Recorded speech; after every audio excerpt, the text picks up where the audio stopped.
Good morning, y'all. What is up? I've got another review for you. It is more Warhammer 40k, but this one's a little bit different than what we normally do. So this time, it's not a book, it's not a game. We're going to do comic books.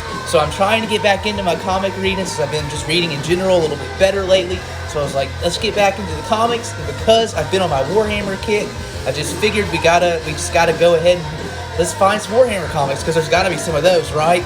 And yes, there are. So today we're going to talk about Warhammer 40,000 Sisters of Battle.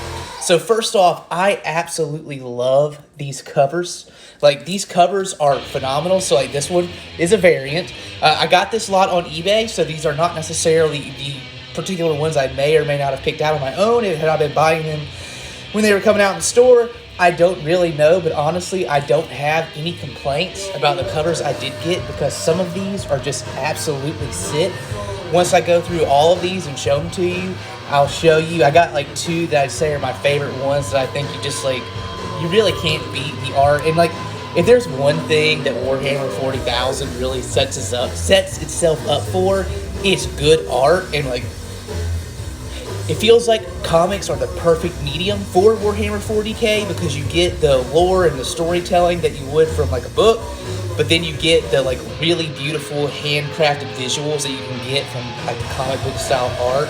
And so I just, I think it's a really good pair. So speaking of which, okay, there's one of my favorites right there. That one's a variant, and I think that my other favorite is also a variant, and that's just how it be sometimes. This one for number one is perfect. Like, I think this is just, that's Warhammer 40k down to a T.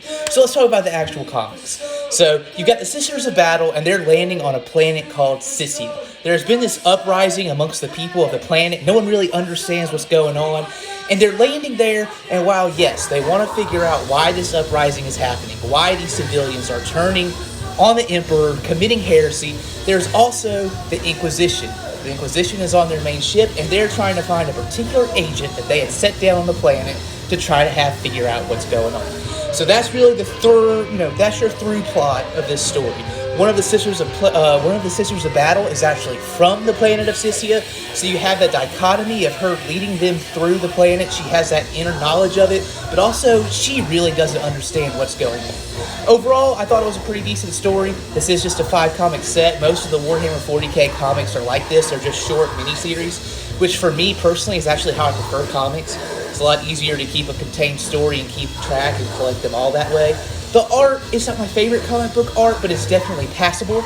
But I mean, if I wanted to display those covers, then I totally could because they are beautiful. So if y'all are wondering, y'all are curious, go check it out, and y'all have a good day.